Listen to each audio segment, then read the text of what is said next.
In this video, we're going to be taking a look at Dead Island 2's DLCs. We're going to be looking at the House pack, the Sola Festival pack, and the new Neighborhood Watch thing to see if it's both worth your time and your money. Let's get into it. So in this video, I won't be showing any of the late game gameplay, no real major spoilers in this one, so you can get a good grasp of what the DLC is, but also have a lot to explore for yourself. Starting with House, it's pretty weird. You look at some weird invitation, and the card goes all weird with blood or black goo, I don't really know, and you wake up outside a nice mansion. You go towards the mansion, you open a couple doors, and there's some headless people, and the missions kind of consist of you collecting those heads, putting them back on the body, and finding out what's kind of controlling various things that are hinted towards you throughout the quests. Sounds like a simple plot, and it is. This DLC, as well as the other DLCs, connects to the main story quite a lot. What's really interesting is in my last video, I kind of complained about the story content, but I feel like you really need to buy the DLCs to actually understand the base game story. It's quite a weird one, and I'm going to really touch on that towards the end when I make my evaluation, because that's a really big thing that people need to discuss about these DLC packs, but as I say, I'll save that for the end, and this time I actually will remember to talk about it. So you get to go into some really cool environments. It mainly consists of you exploring houses, which kind of lead to new, weird, and wonderful places, and then you get to go into the spooky forest too. And overall, this DLC pack actually is really dark and creepy. In my previous Dead Island review, I spoke about the lack of dark subject matter in the game, and whilst some people may think this is a fix for that, unfortunately, it doesn't hit the mark for me because what I'm looking for is a bit more of a darker setting in the somber sense, not in the Jesus Christ, this DLC pack scared the shit out of me sense, which I can confirm it did, multiple times. So, whilst being scary is good and all, and trust me, they smash it out the park with atmosphere in this one, it doesn't really solve my personal problem of how dark the overall game is, in the sense of it being kind of sad, and there's a zombie apocalypse happening, people are going to be affected by that. But of course, that's not really what this DLC pack sets out to do. What it actually sets out to do is build upon the main story, give you some new and cool weapons, some cool boss fights, which, trust me, the boss in this one's actually really cool. It again scared the shit out of me when I first saw it. The levels are quite big, and they are worth exploring after you complete the DLC pack too, as there's a lot more stuff you can kind of find out. The houses are fun to rummage around and see what goodies await you, and as I say, there are some genuinely scary moments when you're exploring these houses. The forest itself is really cool. It has this really nice style of what looks like real trees, but it actually isn't real trees. And then if you look around, it's actually big screens set in the ambience. It's really weird to explain. You'll just have to look at the gameplay on screen to understand it. If you can hear fireworks behind me right now, it was bonfire night a couple days ago, and apparently the rest of the world hasn't fucking realized it's over yet, so I'm sorry about that, okay? If you can't tell, this has been driving me insane for the last 20 minutes. But you do get to fight some really cool enemies. There's a couple new boss-style things added too, which is worth exploring too. You get a couple new weapons, and it is a simple DLC pack. It's not the longest thing in the world. You can complete it in a day very, very easily. And unfortunately for me, in this DLC pack, there was a lot of fetch questing, and I hate fetch questing. But for the most part, it was a solid, concise DLC pack. I would say it is worth your time. Whether it's worth your money, though, is going to be up to you, as I want you to hear what I have to say on the other DLC packs first before you make your assessments on whether you buy this one. I, for one, though, really enjoyed it. I think it was nice to have a really spooky atmosphere, and for me, this kind of just gave me a bit more of what I liked. There wasn't anything crazily overwhelming for me, but I played it, I enjoyed it, it felt like Dead Island 2, and if you like Dead Island 2, you will like this. If you're looking for a DLC pack to revolutionize the game, or even really build on some of the weak points of the games, I can't say I think this DLC pack is the one for you. But if you are looking for that, we need to turn our attention to the Solar Festival pack, which I think is basically a poster child for, oh wow, you saw some things wrong with our game, we'll go fix that in a DLC. Like, it is the prime example of that. In my last video, I complained about a few things. I complained about the lack of enemy types, I complained about the lack of weapon types, I even complained about how by the end of Dead Island 2's story, I didn't really understand what the hell was happening and what it was setting up for. And I feel, to be honest, the Dead Island 2 story was kind of setting up for this DLC pack in specific, because this is not just a slight continuation like the House pack, this feels like a direct continuation. You could probably argue that the House is too, but again, I'll comment more on that towards the end. But yeah, this one definitely felt like it fixed a lot of the story problems for me, in the sense of just like, I didn't really understand what the hell was happening, I want some explaining to be done, and even the game pokes fun of it itself toward the end. They say something on the line of, this DLC basically just brings more questions, and honestly, I did walk away with more questions than I had answered, but I felt that by the end of this, the story was a bit more concise and tightly packed together, whilst leaving a lot of unknowns to be explored what will probably be in a new sequel. This DLC pack in particular, though, really impressed me in the sense that just the weapons we got were really cool. For one, we got literally what I mentioned in the last video, a baseball bat with a chainsaw attached to it. I saw someone comment that you're going to get that in the Sola DLC pack, and they are absolutely right. I cannot quite believe that the exact weapon type I hinted towards being a cool addition was already in the game in a DLC pack I was yet to play. That's some bullshit, man. They're listening to me. There's also a lot of new zombies too, which I won't spoil too much for you, because they do introduce a lot of the new zombie types in the sense of the, like the, oh, there's a boss battle, you're gonna go against it. And I don't want to spoil the boss battles for you, even though that is what introduces the new zombies. But the new zombies are really cool, really unique, and I think they're exclusive to the Solar Festival area. So whenever you're feeling kind of like, man, I've explored a lot of LA, I'm feeling a bit bored, if you want to fight some new zombie types, which will make you change up your playstyle, go to the Solar Festival. That's where you want to be. It's also quite hard. The House DLC I did not find was too difficult, as long as you're the right level for it. This one, I was level 26, 27-ish, maybe 25, and I'm telling you, man, I was struggling towards the back end of these missions. They were not the easiest things in the world, but I liked that because it means I had to be paid attention. And it wasn't bullshit factor. I didn't walk away feeling like, well, how the hell was I supposed to survive that? A lot of the time, it was like, man, I should have not done that. Oh, I should have gone this way. I should have gone that way. And I could learn from my mistakes, which is my favorite type of difficulty. Difficulty that I can then, in the next life, learn from. So, when they added the new zombie types and weapon types, I kind of felt like my prayers were answered in the sense of, well, I was complaining about these things and they've now been fixed. I do have a couple more complaints, though, with this, because, for one, whilst it is definitely cool that they've got new enemy types, why are they limited to the Solar Festival? I suppose one could argue that it's a sake of, well, if you don't like the enemies in the DLC, why should we punish all players, or all areas of the map with them? And I can get it, but to me, it's just a case of like, well, these enemies really change up the gameplay. I wanted more enemy types in the main game, and yet now I own the DLC, I'm gonna, throughout the entire base game, have the exact same amount of enemy types.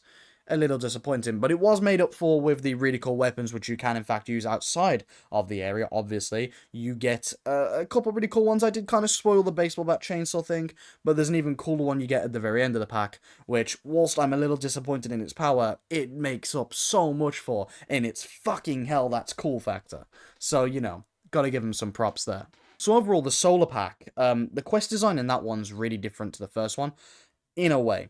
By the time I got to the Solar Pack, I was really sick of the sort of, go here, clear out zombies, collect something, go here, clear out zombies, collect something. I did bring this up in my initial review, but once you're playing through the entire game in a sitting, like I have been, by the time you get to Solar, you're a little bit bored of that. And unfortunately, you're not completely free from that with a Solar Pack, but towards the back end of the DLC, they really make you change it up with the gameplay, and I really like that, it's really fun.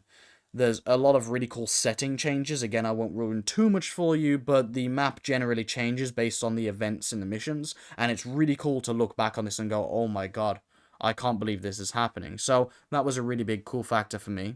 And again, whilst the quest design does also have the fetch quest elements a teeny bit, I don't think it's as bad as the base game, and I think it's overall pretty interesting. I would argue that Sola is the better of the DLC packs, but you might argue that Haus is the more interesting one based on its sort of atmosphere and themes. I think, honestly, both DLC packs have their own merits.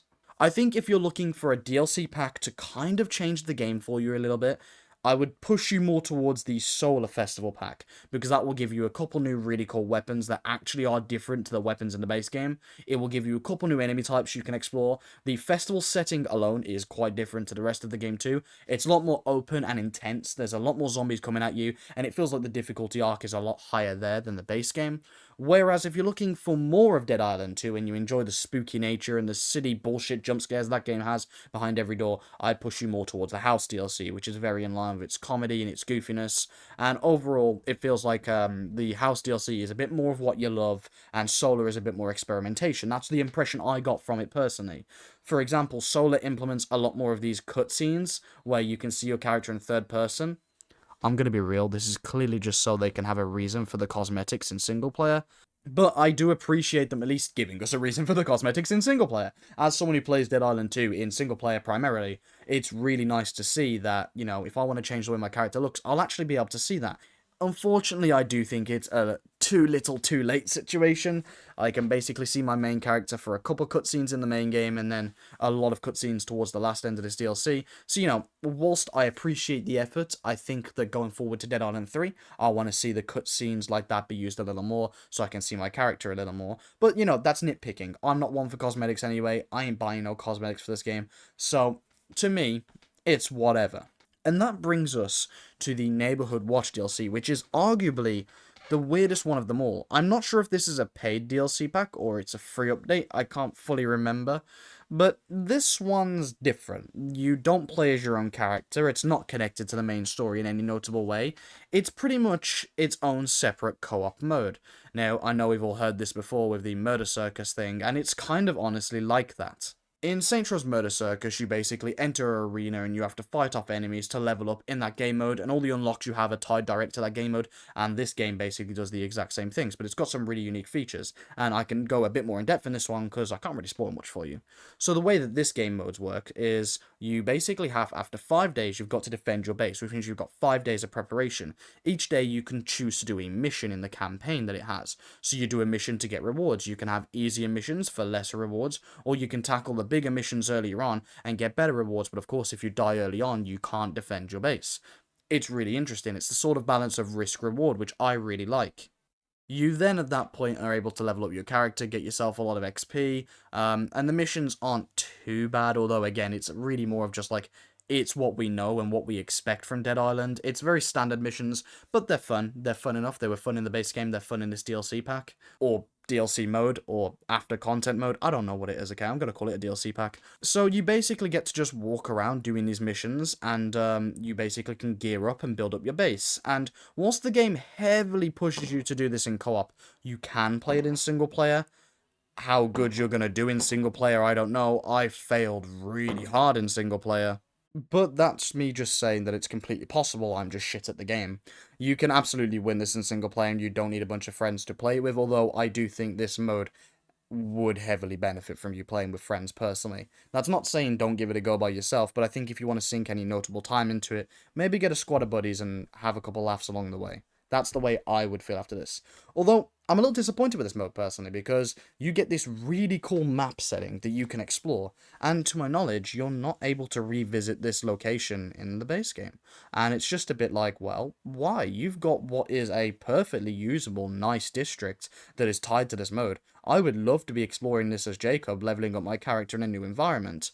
That's kind of what I would want from free updates like this, or DLC packs like this, because to me, that kind of just builds on the base game, makes the base game more fun and tolerable, especially in the long term.